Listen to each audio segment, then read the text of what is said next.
Welcome to Cash Flow Junkies. We are your hosts, Willis and Nancy Langford, and we're here to show you how to take control of your money so that you can live your best life now and forever. So today we want to talk to you about whether or not you should pay off all your debt before you start investing. Many personal financial experts out there will say, don't start to invest any money until you've paid off all of your debt. But consider this fact. Statistics Canada tells us that the average Canadian spends 168% of what we make, and that retirees, 2/3 of them, still have mortgage debt.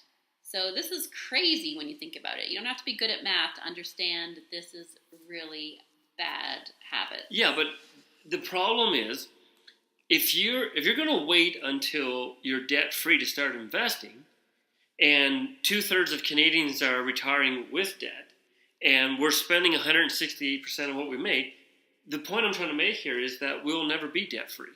We'll never be debt free. So that means we're never going to start investing. So you're going to end up in retirement with a whole bunch of debt and no investments. That's right. No savings. So unless we make some big changes in the way that we take care of our money, we're going to be in a mess. So let me ask this other question, especially to those who are listening, like how much debt do you have in relation to your household income?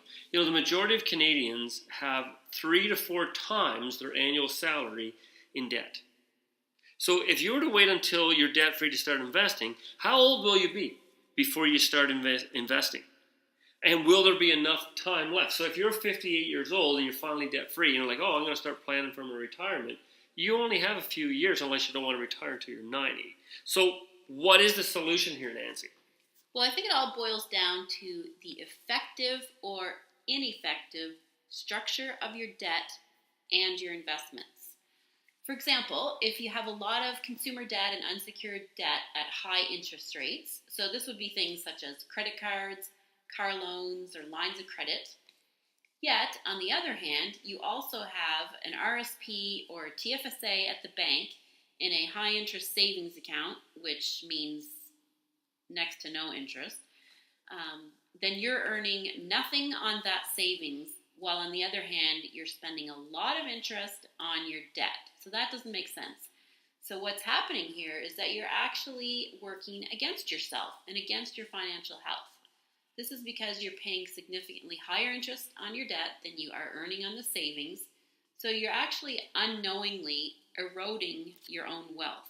And then another example I can think of is the RSP during the January-February RSP rush and all the advertisements out there, that the majority of people are taking the advice to get an RSP just so that they get a bigger tax refund in the spring. Mm-hmm. And then taking that tax refund out and using it as a prepaid visa so they can go on a spending spree and buy a bunch of stuff rather than pay off their debt. So what is the value of having an RSP to get a tax reduction while you're paying 20% on the $4,000 you still owe on your Visa card? So it's very important to restructure your debt to pay the least amount of interest possible during your lifetime, while also investing now with as much money as is appropriate given your current situation. We have to invest as much as we can as soon as we can, so that we do not lose out on the time value of money. The longer you invest, the more time you have for that money to compound, like Einstein said.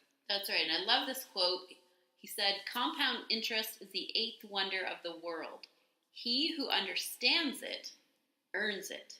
He who doesn't pays it." One of the things I've always said, I am fundamentally opposed to paying interest. So for us, we paid off all of our credit cards in our 30s, and we're debt-free by the time we were in our early 40s, so that we could spend the next 20, 25 years planning for not just the future retirement, but also for the lifestyle that we want to have now. So what are some of the solutions that we can offer our listeners today? Well, I think creating a strategy so that you're paying off the debt with the highest interest first. And then secondly, restructuring your debt with the creation of a cash flow plan as well. So restructuring your debt is only part of the solution. Yes. Because if you're like the majority of Canadians who are spending, like we said, 168% of their income, if we just restructure the debt and don't come up with a proper spending plan, we're just going to end up being back in the same boat all over again with a whole bunch of debt. Yes. Once a proper plan is in place, you'll know exactly when you will be debt-free. And you can also escalate that. So if you get an extra bonus at work, you can put that down on your debt and make your debt-free date happen sooner. And with a cash flow plan, you know exactly where all of your money goes each month. So with that in mind, you're able to start and plan in there a strategy to build wealth through investing in your TFSA and RSP or other non-registered accounts. You know, I guess the last thing I want to bring out is the fact that you need a plan. Right. If you don't have a plan, you're just wandering around aimlessly, hoping that you get the right result. But you know what? Like in our financial system here in Canada, with all the hodgepodge and mixed bag of advice, is leaving most people with out-of-control debt, out-of-control spending, a bunch of investments that are really not doing what they're supposed to be doing. But you know, the most successful investors actually have an advisor who helps them put all the pieces together. That's right. It's not just about having an investment account or having an RSP. It's about the entire financial plan and having your debt structured efficiently, having your savings plans in place.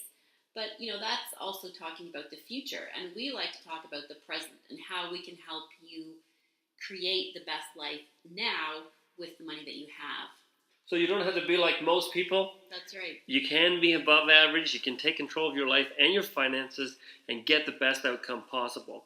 So if you like what we say and what we talk about, you know, it all starts with a call. Give us a call and let's see how we can help you.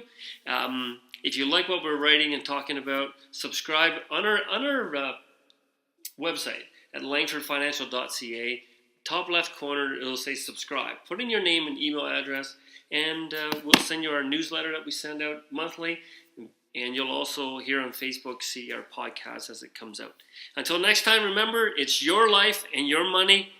Why not enjoy more of both? Have a great day.